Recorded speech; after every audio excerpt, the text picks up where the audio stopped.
गोठ्यातील म्हैस चोरी प्रकरणी एक अटकेत एक फरार. शिरढोण तालुका शिरोळ येथील शेतातील गोठ्यातून 1,10,000 रुपये किमतीची म्हैस चोरल्याप्रकरणी एका संशयिताला अटक करण्यात आली असून दुसरा संशयित फरार असल्याची माहिती पोलीस निरीक्षक संतोष माने यांनी पत्रकार परिषदेत दिली.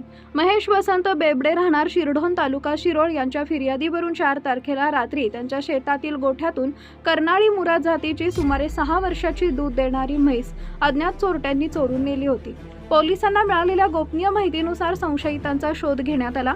त्यानुसार आशिष शौकत संदीप वय वर्ष 39 राहणार दावतनगर कबनूर तालुका हातकणंगले याला ताब्यात घेऊन चौकशी केली असता त्यानं गुन्ह्याची कबुली दिली.